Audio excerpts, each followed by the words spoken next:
Welcome to the Impactful Engineer Project. I'm Steve Maxey, and with my co-host and brother Jake, we are here to bring you guidance, fresh ideas, and the tools to help you become an impactful engineer.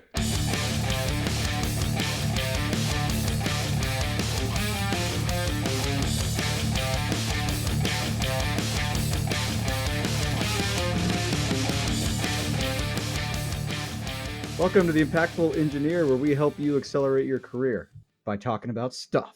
All the important stuff. Yep.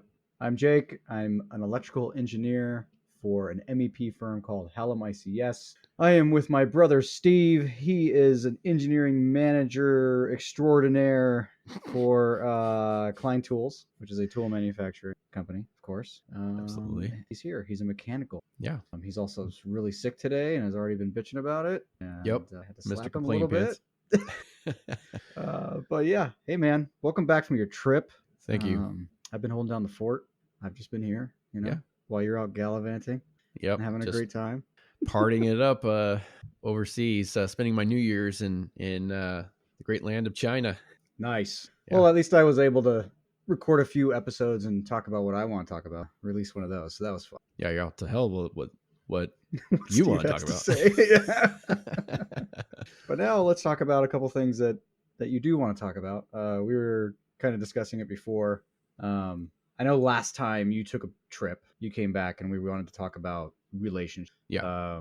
Which is super important. I think you've got a little different angle on it this time, which I think is also super important. So just in case someone needs to hear it, today or in this episode, that's going to be pretty good.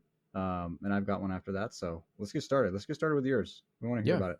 Yeah. So, I go to China and other countries overseas, for work and at a high level, we go there and we build relationships with partners, to produce products. So, in those trips, the purpose of the trips is not only on like specific projects, but also on getting to know those supplier partners better and building a relationship and being able to more effectively work, collaborate and work on projects to get them out to the customers and high quality and the feature sets that the customer wants, et cetera, right? It's really important for us to make sure that the customer is ultimately happy with what they are purchasing. But it's not a one company effort, right? It's not just my company whose brand is on the part, but it's also the supplier. We want to pick quality suppliers that are very good at what they make and produce, right? Because your suppliers are going to be very specific on what kind of products that they're very good at this thing. And so in those trips, right, to build that relationship and to be more effective, you have to lay out the expectations of what you need from those suppliers. And it's important to gain alignment on those to make sure that they understand what kind of expectations you have from them, but also to solicit what their expectations are for the relationship as well, right? Because it is a two-way street. They need to have the communications in timely manners. They need to have all the correct drawings and design data, and et cetera, et cetera. And as the parent company, you need to make sure your timelines are right and all these other things, and communication, of course, back and forth is paramount. And for them to provide feedback when maybe your team is not identifying a risk, right? Because they're the experts in this thing, they can see items of risk, right? Whether it would be a performance or whatever. They have the ability and the experience to point those things out. And so we need them to tell us to identify those and fix it ahead of time. So that way it's a quality product. Yeah. And there's like the ideal situation there is that they tell you everything always at all times and Yes. right away. But the ideal situation is never reality, right? Yeah, absolutely. So I mean, like contributing to getting as close as you can to that reality is kind of what you're talking about. Giving them that avenue, giving them pointers about when they should reach out to you, giving them some parameters, boundaries, things that they can go off of, which opens the door just a little more for them to communicate. Yeah. I think is very important. Yeah, and being transparent about what you're after on that project, right? I want to accomplish these things with this project. I need you to help me get there. Within the guidelines of your constraints, because every project has its own constraints, like whether it's cost or size or whatever. And so it's really important, just in any kind of relationship with another company or another team inside your company, to gain alignment and expectations in what that project needs to operate around. Yeah. So how do you do that? You're just spending time with these guys and just hanging out. Well, how do you approach that? Yeah, I mean, you say, hey, look, I'm trying to be vague here, just not be specific about what we're working on, but if you see a design problem, I need to know about it before we get to a certain point in the project timeline. I need you to keep me updated within 48 hours of major deliverables, or if I'm asking a question, I need you to get back to me within 2 days, or things like that. And so you give them these basic guidelines of how to operate in the project. And every supplier partner that we work with, they agree to these things, and they're pretty good about them. But if you don't lay out these types of expectations, then they don't know, and so maybe they won't. And so it's just clear for them if you just lay it out and be like, hey, this is how we operate, because they work with different companies that operate differently. Mm-hmm. And so you need to help them help you by saying, this is how we operate. Please, act accordingly, and we'll move forward. Like, the longer you go without saying anything too, that the understanding, the desire, or perhaps just even remembering to operate on those guidelines fades. Yeah, absolutely. So it's not like they don't want to do it. It's just that they work with a ton of people, and if no one's saying anything about it or broaching the subject again, or you don't even need a problem. Mm-hmm. You're over there, then you're going to cover the expectations again, just because like you need to bring that back up and bring it back into the, make it fresh again, make it fresh in their minds again. You need to be talking about these things. It's not like you have these expectation setting meetings only when something goes bad. People are going to forget. Letting time go by without repeating it is just going to fade. So like, it doesn't have to be when it's bad. Yeah. And a good example is one of the vendors we visited, the original project engineer that was assigned to our category was no longer there. And so they have a new one.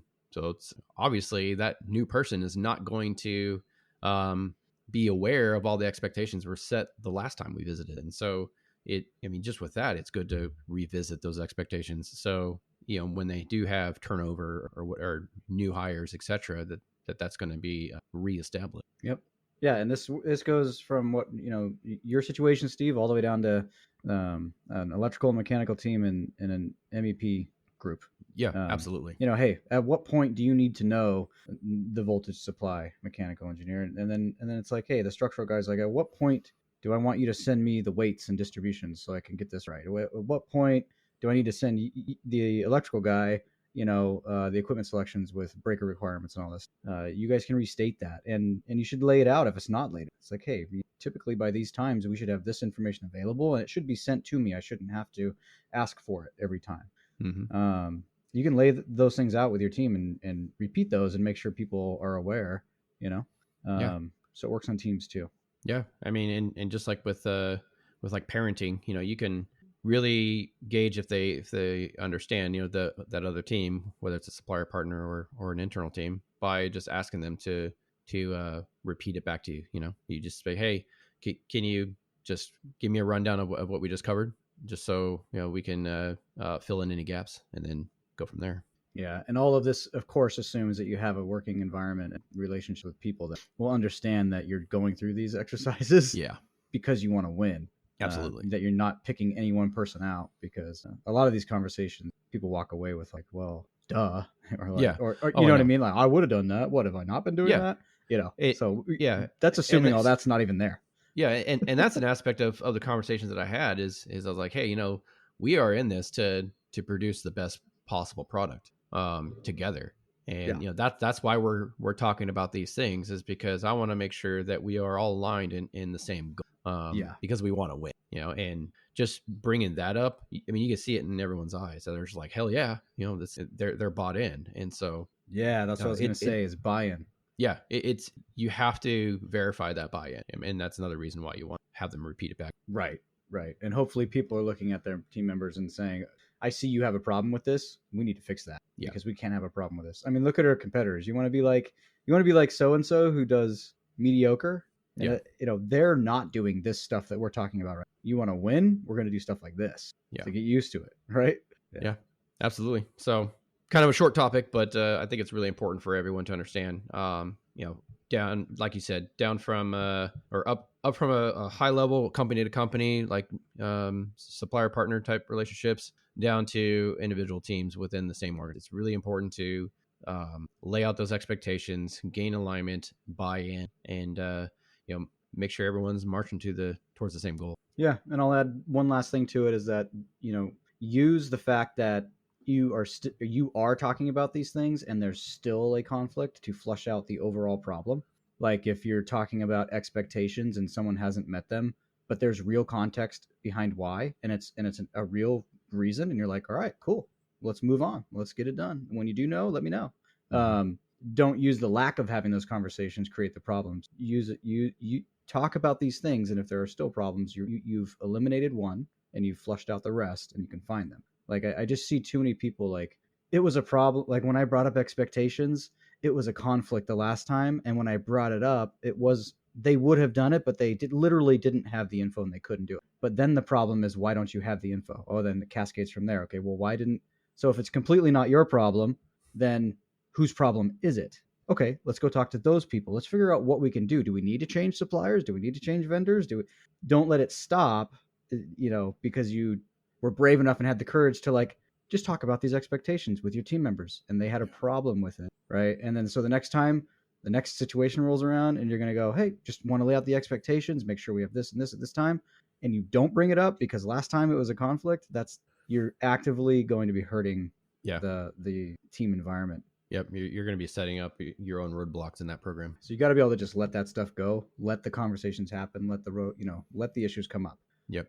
But don't tailor back your communication. If you got to just be able to go through it and be okay with that. Yeah, absolutely. So you had another topic that you wanted to touch on. So I'm sure I did. Yeah. Did you bring it up to me? And I was like, yeah, I could talk about that. No, you were talking about one thing, and I was like, hey, we can relate it to this. And you're like, oh yeah, that sounds good. It's it's basically eliminating roadblocks. Right. Actively, right? I'll let you take it away, but yeah. And honestly, I didn't remember what we talked about, but you just brought it back, so it's really good. And I think I'll take a different spin than I originally was. I think talking about it, let's talk about it with vendors. So let's just it's kind of the same. I mean, you were over there with actual, manufacturing partners and stuff like that, that create products for you. In my world, it's kind of the same thing, but it's getting selections and things like that for preliminary design for like space planning and power requirements and specifying equipment that will work in the environment that we need it to work in and do the things that we need it to, right? But we're not going to be buying this equipment from them. We're not going to be contracting with them. We're not going to be doing any of that. So similar but different. But removing roadblocks, right? It's almost like setting expectations. It's like when I go to a vendor for, say, a mechanical piece of equipment, or let's say an air hand, I really need, if I'm approaching them, I really need some preliminary sizing, maybe a quote, maybe how much, how long when we do approve the product release until it gets here, until it's built and shipped to the site. How much power does it take? Is it going to meet all the environmental requirements that we have for this space? And we need it relatively quick. We're not going to be asking just because we're interested, we need to know these things. So just communicating your deadline ahead of time too, and having multiple people in the space that do the same thing that you can reach out to, because one of your vendors might be really overloaded at the time, and they might not think about telling you that, hey, this is going to take longer than I normally take. If they're good, they'll say that because they know that you're on a timeline. But kind of like back to the roadblocks thing, I think of roadblocks as one, something comes up there's a curveball. Okay, let's handle this curveball and let's knock it out of the park. Maybe we go outside right, we go oppo or something, whatever. That's one roadblock. Another roadblock is there are certain things that always get in the way, the very typical things that get in the way through every single time we do this, and we can be proactive on those roads. Yeah, anticipate them. And you can anticipate them. So setting expectations helps you do that. It's like, hey, here's what I need. There's some roadblocks here. There's some boundaries here. There's some expectations so that we can avoid these hiccups. I only have 2 weeks to get this info to the client. Do you have the time to turn around an initial selection, take some comments from me, and then turn around a final selection? Do you have the time in 2 weeks to do that? What do you need from me to make sure that the first communication and selection that comes back is damn close? Yeah. Or that when I finally get it to you, because I've got a million things to do as well, that I have all the info that you need to just run with it, not ask a single question and send something. That's one way. And I think I'll just stick there. Like, the next time you're going to approach a vendor that you need equipment selection for, communicate those things with them instead of just saying, hey, how you doing? I'm working on this project. I need a 4,000 amp, service entrance for this utility. It's going to go outside. It'll be pad mounted, and I need an ATS in there because we're going to have a generator installed, and I want to make sure that it has all the arc shoot technology, and we have a high fall current situation here, so we need these breakers that are we need a 100% rated breaker, and then we need a remote main operator. Like, send me a quote when you got it. It's like, didn't say voltage, didn't say like is it hot or cold sequence? It didn't, go through all the things that they will need to know. Yeah. Give them all up front, or an attachment, so the email is not this big thing that they have to work through. That's a tactic there. If you give them an attachment, the email and the ask is very short. They will read it because they're busy too. And then put some boundaries on there, like, hey, I need it in 2 weeks. Put some timeline stuff and ask specifically, line by line, what you need to see in return, and it'll work out better for you. They're all competing for time. Yeah, and you never want to assume that they know every detail. They may know a lot of those details of the project, but if you give them all the variables anyways, even if normally they would know half of them, it just eliminates the probability of them trying to reach back out to you and ask you, oh, well, was it supposed to be a 110 or was it supposed to be 220? And sure. You just tell them right off the bat, this is 220. All right. Just keep moving forward. Yeah, man. So simple ones today. I mean, I've had too much caffeine, so I keep like freaking we're both interrupting myself, bro. But I had a quick thought, which I'll dive into. Take the time to think through all of the problems that they will have and address them ahead of time, like gaps in information and how long will this take. It's like writing a good delegation. But also, if you just need the rough size or like a rough weight or something that's just very minimal information back, tell them that explicitly and say, you don't need to think about this. You don't need to choose this. I don't care about XYZ. All I really want is to know roughly budgetary, high estimate, what is this thing going to weigh and how big is it going to be? And then that sales engineer's experience should be able to turn you around something so you can go, thanks, details coming later. That's what I needed. No action for now. They're going to appreciate you giving them that information and direction because they won't have to guess about what you want or do because they're trying to provide a good service to you because they're very interested in that. Because once the project hits the street, they're going to want to be able to provide a competitive quote on that. And that's their interest in helping you, at least in my world, right? Yeah. That's the main interest. I don't care what anybody says. It's what it is. But if you arm them and set those expectations and remove roadblocks for them, they're going to want to do more work with you, which you will benefit from because you can move quickly with decisions and look good and go, yeah, I got all the information quickly. So that's just one thing I wanted to add. Be explicit of the things that are typical that you don't need. So they don't send you an email back and say, well, hey, typically things like this are considered, so please give me the answers to that. You already got ahead of that and said, I don't need them. Just send me these. Yeah. That'll help you too. Yeah. Another thing that I was going to bring up earlier is if you have an expectation of what said thing should either cost or how long it should take to happen or whatever variable, tell them that, hey, I'm looking for a quote on this time and cost. I expect it to be this and this. If it's not, please tell me what is that driving factor that is causing it to not be to meet my expectations. Super applicable for today. Yeah. You know, if you are saying, hey, I can't give you the cost and time that you want on this thing because you have all these super intricate design features that are completely pointless, then I need to know that so I can take them out. Yeah. So exactly. Just preemptively anticipating those kind of things and just ask them like, hey, this is what I need to know. And this is when I need it by, or how much it needs to be. If it's not possible to do this, tell me why, and let's figure this out. Yeah, and you could even tell them, hey, the first priority is the size and the weight of the thing, and the lead time is close to that, but we're not ready to talk about it. If it's a super long lead time, just send it to me, tell me what it is, but then secondarily, start looking into why that lead time is that way and what's causing it, because I might be able to remove that from you. Yeah, remove the roadblock, right? Yep. And that'll give you the update that you probably need to give the client about lead times, just to prep them ahead of time, get that shock out of the way before they ask for it. And then you say, I'm working on shortening that though. So, but this is like what I'm hearing on the street right now, but I'm working on it. Yeah. So get out there. Don't be afraid to set expectations, even if it leads to more discussion or somebody taking it the wrong way, because it's the best time to figure out that they would take something like that the wrong way is right now, so that you can figure it out and do better, and know that about that person, you know. And then take the time to think through what is all the information that this typical vendor would need in my coordination, and try to tailor your communications a little more towards getting the answer you need in the time that you want it, and making their lives easy, because that'll make your life